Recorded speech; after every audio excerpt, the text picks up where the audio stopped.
Hello students. तो अब हम चालू करने वाले हैं आपका नया टॉपिक जिसका नाम है एडमिशन ऑफ अ पार्टनर।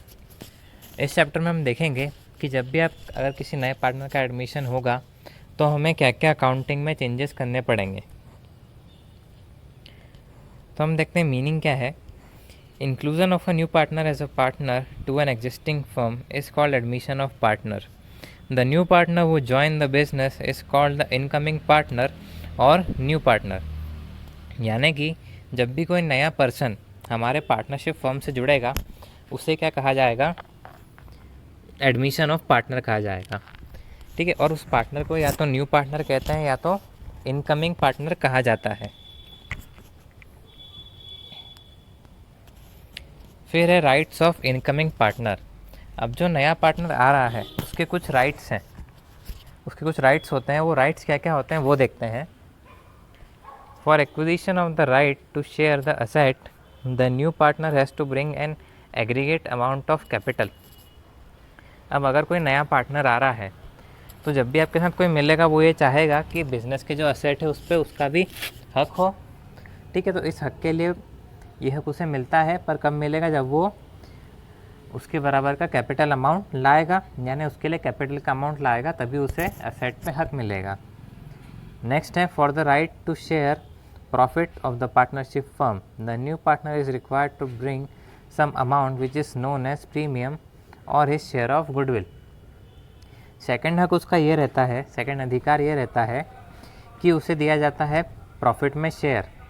अब ये शेयर का अधिकार उसे तभी दिया जाएगा जब वो क्या लाएगा, गुडविल लाएगा। अगर वो गुडविल लेता है तो तभी हम उसे प्रॉफिट शेयरिंग में पार्ट देंगे, नहीं तो नहीं देंगे। उसके बाद हम देखते हैं अब जब नया पार्टनर आएगा तो हमें क्या क्या करना है।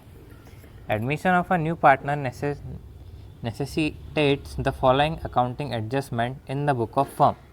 तो हम देखते हैं अकाउंटिंग एडजस्टमेंट हमें क्या क्या करने रहेंगे in case of incoming partner. पहला है ascertainment of new profit sharing ratio. जैसा कि हमने देखा था रिकन्स्ट्रक्शन में, हमने 3 चीज़ें देखी थी, न्यू रेशो निकालना, ओल्ड रेशो निकालना, सेक्रीफाइस रेशो, गेनिंग रेशो निकालना हमने देखा था। और हमने देखा था रिवैल्यूएशन अकाउंट देखा था, साथ ही साथ हमने गुडविल देखी थी।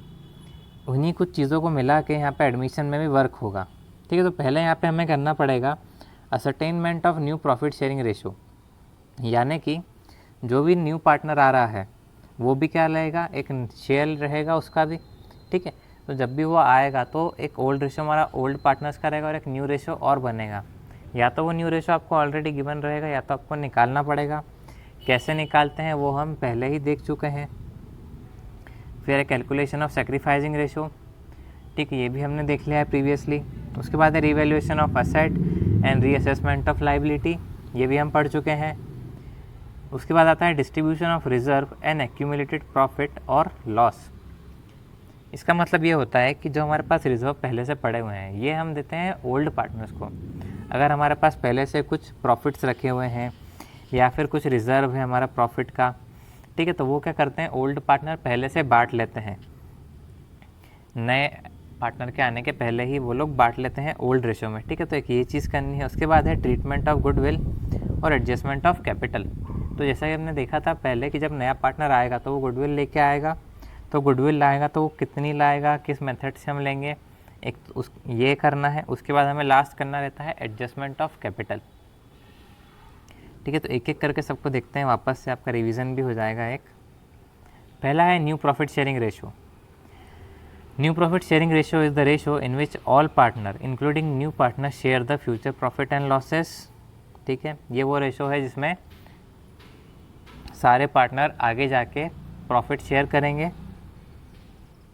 फिर सेक्रीफाइसिंग रेशो, सेक्रीफाइसिंग रेशो मैंने बताया था क्या होता है। सेक्रीफाइसिंग रेशो यानी वो रेशो जो ओल्ड पार्टनर सेक्रीफाइस करते हैं न्यू पार्टनर के लिए, यानी कि ओल्ड पार्टनर का वो हिस्सा जो वो न्यू पार्टनर को देते हैं वो सेक्रीफाइसिंग रेशो होता है। फॉर्मूला सेक्रीफाइसिंग रेशो का old ratio minus new ratio. फिर revaluation account. A revaluation account is a nominal account prepared to bring the asset and liability of the firm to their true value and to find out the profit or loss arising there from. ठीक है, तो ये मैंने बताया था revaluation account में क्या होता है, असेसमेंट होता है असेट्स और लाइबिलिटी का। कैसे होगा, यहाँ पे जनरल एंट्रीज है, अगर असेट बढ़ रहे हैं तो हम असेट डेबिट करेंगे, रिवैल्यूएशन क्रेडिट करेंगे। असेट कम होते हैं तो असेट क्रेडिट होता है, रिवैल्यूएशन डेबिट होता है। ठीक है, increase in value of liability, liability बढ़ रही है, लाइबिलिटी क्रेडिट, रिवैल्यूएशन डेबिट। फिर decrease in value of liability, liability account debit to revaluation. ठीक है, अनरिकॉर्डेड असेट आ रहा है तो असेट डेबिट होगा, रिवैल्यूएशन क्रेडिट होगा। अनरिकॉर्डेड लाइबिलिटी आ रही है तो रिवैल्यूएशन क्रेडिट होगा, रिवैल्यूएशन डेबिट होगा, लाइबिलिटी क्रेडिट होगी। उसके बाद एंड में हम क्या करते हैं, एंड में हम प्रॉफिट देते हैं। अगर प्रॉफिट आ रहा है तो revaluation debit to old partner capital account, अगर लॉस आ रहा है तो old partner capital account to revaluation. ये फॉर्मेट है, हम बना के देख ही चुके हैं कैसे बनाते हैं, हम सबको आता है। रिवैल्यूएशन अकाउंट यहाँ पे आता है decrease in value of asset, increase in reassessment of liability, यानी लॉसेस इधर आते हैं, नुकसान हो रहा है फर्म को वो डेबिट साइड आएगा, और जो प्रॉफिट हो रहा है हमें वो क्रेडिट साइड आएगा। उसके बाद है adjustment of reserve and other accumulated profit और लॉस। ठीक है, रिजर्व हमें पता ही है, रिजर्व क्या होते हैं, प्रॉफिट का अगर कुछ हिस्सा बच जाता है तो बिज़नेस में क्या करते हैं, उसे रिजर्व बना देते हैं। ठीक है, एक पिगी बैंक सेविंग अकाउंट मान लो हम कि पूरा प्रॉफिट बांटते नहीं हैं, उसका क्या कर लेते हैं, एक छोटा सा हिस्सा अलग रख देते हैं। ठीक है, तो ये भी हम बांटते हैं। और एक्यूमुलेटेड प्रॉफिट और loss, accumulated profit and loss यानी कि पुराने अगर कुछ प्रॉफिट लॉस है वो।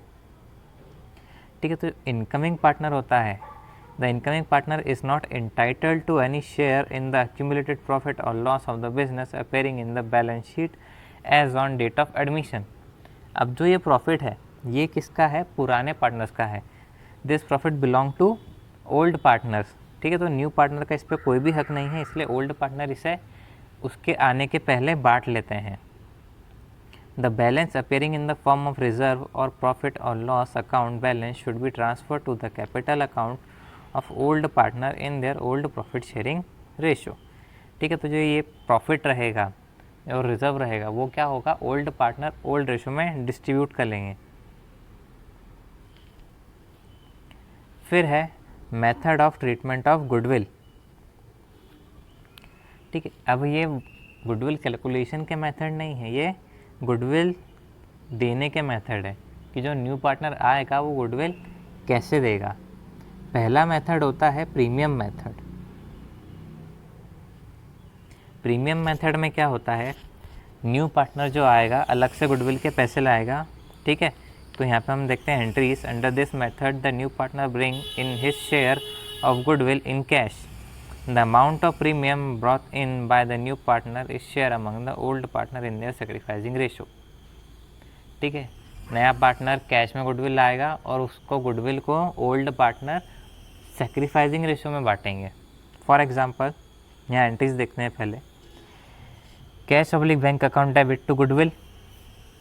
अब यहाँ पे क्या हो रहा है, न्यू पार्टनर गुडविल लेके आ रहा है। ठीक है, अज्यूम करते हैं गुडविल 1000 की है। ठीक है, अब जो ये गुडविल है वो कौन बांटेंगे, ओल्ड पार्टनर बांटेंगे। तो यहाँ पे goodwill account debit to old partner capital account, मानो उनका सैक्रिफाइसिंग रेशो है इक्वल, तो यहाँ पे इक्वल यानी 500 दोनों को बांट दिया जाएगा। इसकी एक डायरेक्ट एंट्री भी होती है जिसमें गुडविल अकाउंट नहीं बनेगा। डायरेक्ट हम क्या करेंगे, कैश और bank account debit to old partner capital. यहाँ पे गुडविल को हमने बनाया, गुडविल का अकाउंट ही कैलकुलेट नहीं करा, सीधे क्या करा, गुडविल के पैसे सीधे ओल्ड पार्टनर्स के अकाउंट में डाल दिए। उसके बाद है goodwill brought in cash is withdrawn by old partner. अब जो गुडविल है हमने ओल्ड पार्टनर को तो दे ही दी है, अब वो उसे क्या करेंगे, विदड्रॉ करेंगे। तो कोई भी चीज़ विदड्रॉ होगी, ठीक है, तो कैश अमाउंट ही है, तो कैश अगर विदड्रॉ हो रहा है तो हम कैश क्रेडिट कर देंगे, और ओल्ड पार्टनर निकाल रहे हैं तो ओल्ड पार्टनर अकाउंट डेबिट कर देंगे। नेक्स्ट है when only a portion of goodwill brought in cash by new partner. अब कभी कभी क्या होता है, नया पार्टनर जो है गुडविल के पैसे पूरे कैश में नहीं लाता है। ठीक है, तो यहाँ हम ऐसा करेंगे, जितना वो कैश में लाया उतना तो कैश में लिख देंगे, कैश में दे देंगे, cash account debit to old partner, ये ओल्ड पार्टनर को बांट दें जितना वो कैश में लाया था। अब उसके बाद क्या होगा, जो बचे कुचे पैसे हैं, जैसा कि मैंने कहा था 1000 रुपये गुडविल है, ठीक है, मानो वो कितनी लाया, 600 रुपये कैश में लाया, तो 600 में से 300 दोनों पार्टनर को दे देंगे। अब बचे 400, तो 400 क्या करेंगे, न्यू पार्टनर के कैपिटल अकाउंट से ओल्ड पार्टनर को दे देंगे। ठीक है, तो यहाँ पे new partner capital account debit हो जाएगा 400 से टू ओल्ड पार्टनर 200।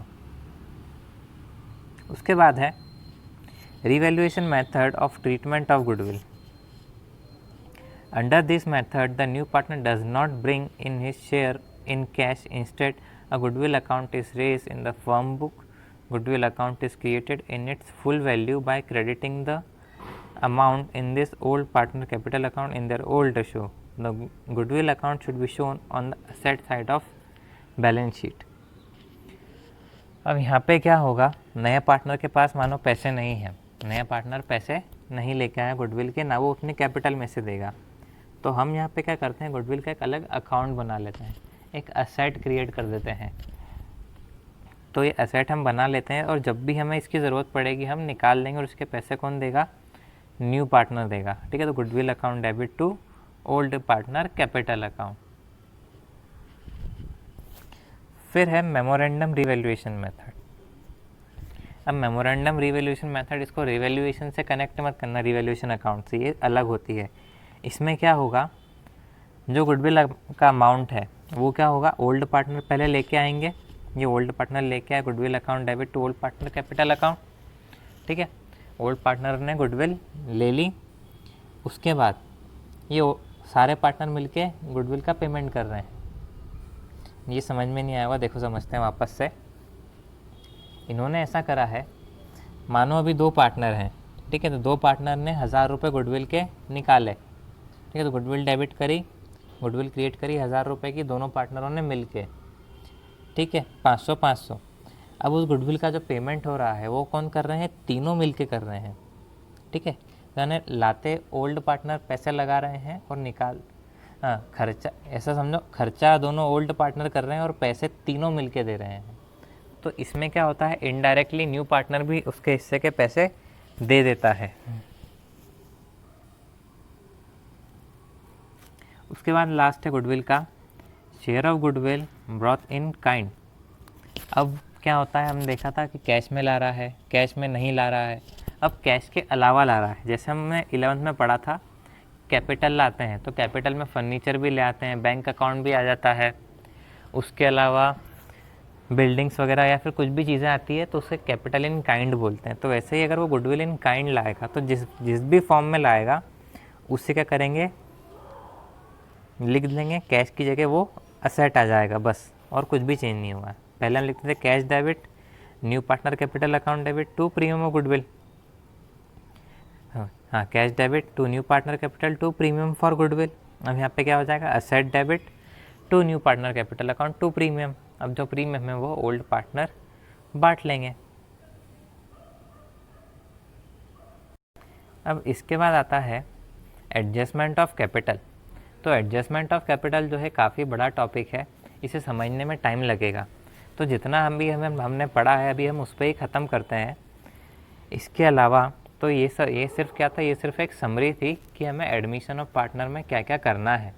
ठीक है, तो इसको देख के डरना मत, क्योंकि हम आगे फिर इसे हर चीज़ को एक चीज़ को डिटेल्स में पढ़ेंगे। ये सिर्फ एक समरी है जिसमें हमें बताया गया है कि हमें एडमिशन के टाइम पे क्या क्या करना है, क्या क्या अकाउंट बनेंगे और किस तरह से प्रोसेसिंग होगी। तो इसे कम से कम 2 से 3 बार देखना, तब जाके आपको समझ में आएगा, क्योंकि काफ़ी बड़ा है और ठीक से पढ़ना है इसे। ठीक है, तो हम आगे का अब हम नेक्स्ट वीडियो में देखेंगे।